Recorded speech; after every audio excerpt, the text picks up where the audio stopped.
Assalamualaikum warahmatullahi wabarakatuh.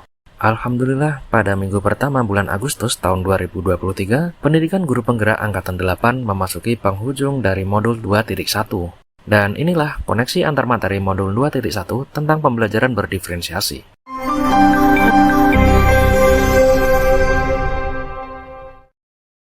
Pada video ini akan dibahas mengenai konsep pembelajaran berdiferensiasi, bagaimana penerapannya, dan keterkaitan antar materi dengan modul-modul sebelumnya. Yang pertama kita bahas konsep pembelajaran berdiferensiasi. Sebelumnya mari kita berefleksi. Bapak Ibu guru yang hebat, apa yang akan Anda lakukan ketika murid Anda mengerjakan tugas atau soal lebih cepat daripada yang lain? Apakah memberikan soal lebih banyak? Ataukah memberi pengayaan? Atau memberikan tugas lain seperti membantu temannya yang kesulitan, dan lain-lain? Lalu sebaliknya, apa yang akan Anda lakukan ketika menjumpai murid yang membutuhkan waktu lebih banyak ketika mengerjakan soal? Lalu, apa yang akan Anda lakukan jika di dalam kelas ada beberapa anak yang suka mengganggu temannya? Dari hal-hal tersebut, tentunya Bapak Ibu guru memperlakukan murid-muridnya dengan cara yang berbeda. Itulah contoh kecil dari pembelajaran berdiferensiasi yang kita lakukan di kelas. Sebelum dibahas lebih jauh, ada beberapa miskonsepsi mengenai pembelajaran berdiferensiasi. Yang perlu dicatat adalah, pembelajaran berdiferensiasi bukan suatu strategi pembelajaran tertentu. Bukan juga sesuatu yang dilakukan guru atau yang belum dilakukan oleh guru. Seperti mengajar dengan banyak strategi secara bersamaan, mengelompokkan murid sesuai dengan kemampuannya, membuat soal-soal yang lebih banyak untuk disajikan kepada murid yang kemampuannya di atas murid yang lain, atau guru kesana kemari melayani murid sehingga kelas menjadi chaos. Bapak Ibu guru yang hebat, kita sadar bahwa perbedaan di antara murid-murid kita dalam belajar menjadi salah satu tantangan bagi kita. Dan tantangan tersebut dapat kita jawab melalui pembelajaran berdiferensiasi. Apa itu pembelajaran berdiferensiasi? Menurut Gus Nandari Yoga Utama, yang mengutip dari buku Tomlinson dan juga Strickland pada tahun 2005, bahwa pembelajaran berdiferensiasi adalah suatu pendekatan sistematis untuk merencanakan kurikulum dan juga pembelajaran untuk murid yang beragam secara akademis. Ini adalah cara berpikir tentang tujuan ganda, yaitu menghormati dan menghargai kebutuhan belajar murid dan juga memaksimalkan kapasitas belajar untuk setiap murid. Secara garis besar, pembelajaran berdiferensiasi adalah serangkaian keputusan masuk akal yang dibuat oleh guru yang berorientasi pada kebutuhan murid. Dalam pembelajaran berdiferensiasi, guru menyeimbangkan tujuan pembelajaran dengan kebutuhan murid, di mana tujuan pembelajaran didefinisikan dengan jelas agar murid dapat memahami tujuan dari belajarnya. Dengan demikian, kebutuhan belajar murid dapat terpenuhi dan hasil belajar dari murid dapat dioptimalkan. Menurut Tomlinson, kebutuhan murid ada 3 macam, yaitu tentang gaya belajar, kesiapan belajar, dan juga ketertarikan. Yang pertama kita bahas gaya belajar. Gaya belajar berbeda-beda menurut beberapa versi. Ada gaya belajar auditori, visual, kinestetik, solitary, sosial, dan lain-lain. Menurut memletics.com, ada 7 gaya belajar. Dan diagram ini adalah gaya belajar saya yang lebih dominan pada logical thinking, kemudian disusul dengan gaya belajar visual. Dari diagram ini, saya kurang sesuai dengan moda belajar verbal ataupun aural.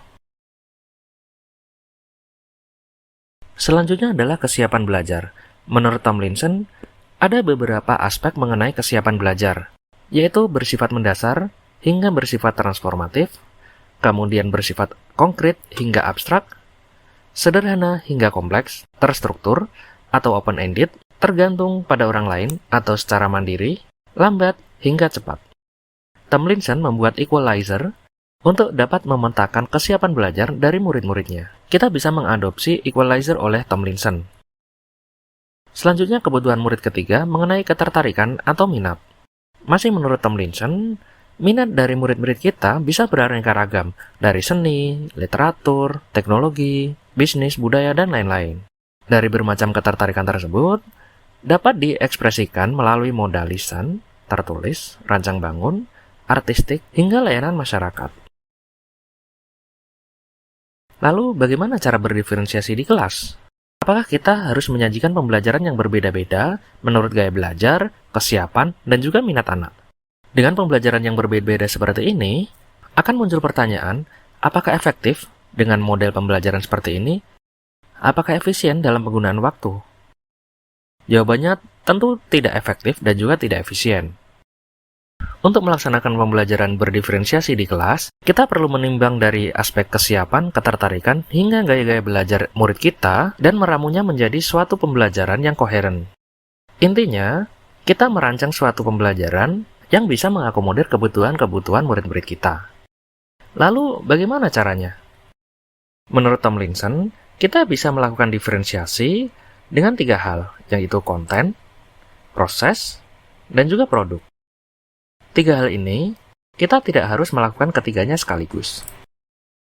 Untuk diferensiasi konten, garis besarnya adalah bagaimana kita sebagai guru menyesuaikan cara mengajar kita, dan juga bagaimana kita menyesuaikan apa yang akan kita sampaikan kepada anak-anak.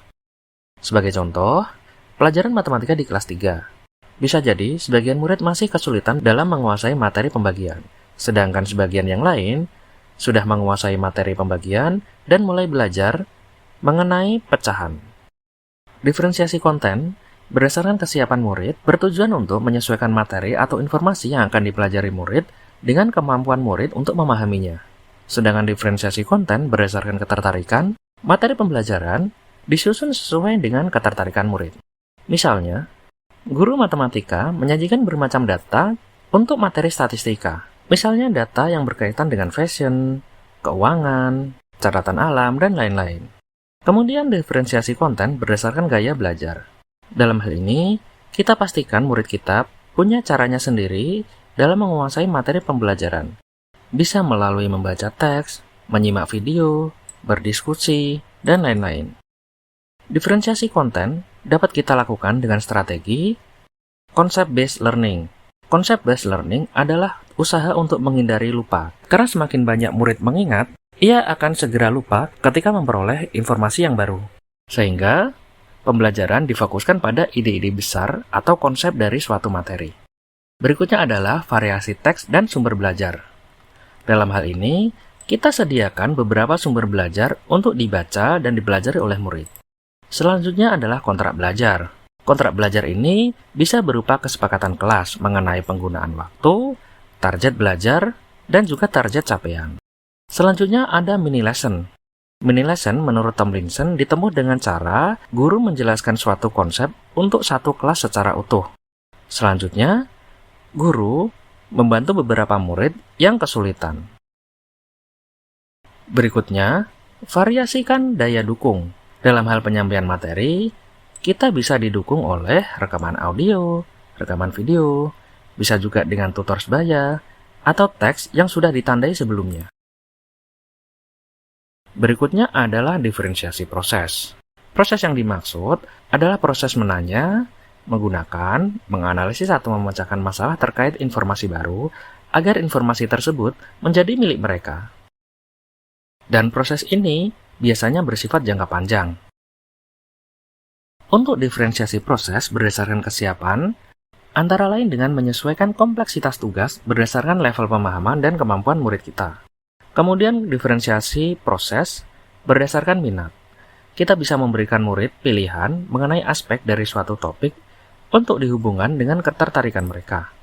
Kemudian, diferensiasi proses berdasarkan gaya belajar adalah untuk mendorong murid kita untuk memahami informasi berdasarkan cara yang disukai, misalnya kinestetik, spasial, verbal, individu atau kelompok, duduk di lantai atau di kursi, dan lain-lain.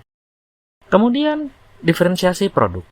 Produk adalah suatu usaha jangka panjang yang melibatkan proses berpikir dan menggunakan potensi yang telah dimiliki untuk menghasilkan sesuatu. Diferensiasi produk akan menghasilkan produk-produk yang berbeda satu sama lain. Oleh karena itu, dalam penilaian dibutuhkan rubrik penilaian dengan kriteria-kriteria yang jelas. Lalu bagaimana penerapannya di kelas? Dari 3 hal tadi, kita bisa tarik garis besar. Kita bisa mengajar dengan ide besar. Apa ide besar dan apa konsepnya? Dibandingkan menghafal, akan lebih efektif jika murid disajikan ide besarnya dan menarik kesimpulannya. Kemudian memberikan pilihan.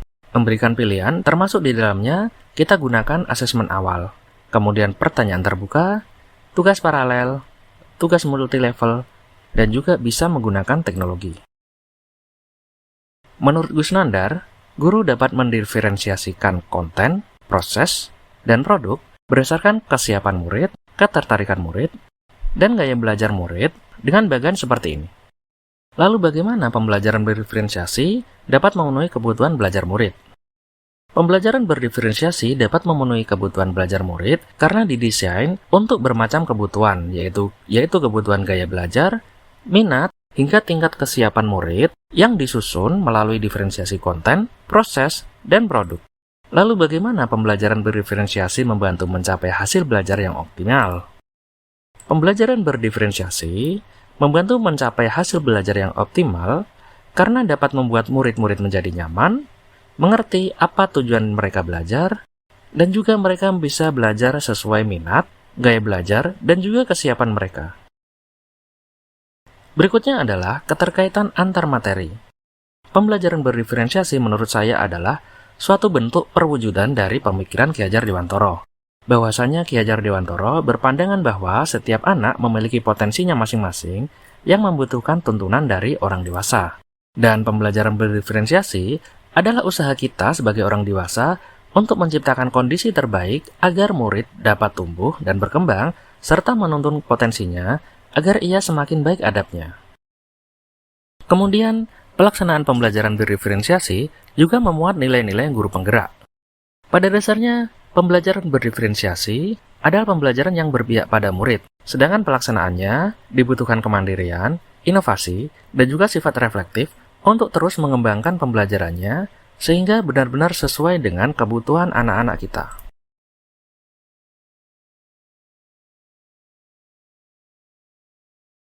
Demikian penjelasan koneksi antar materi dari saya.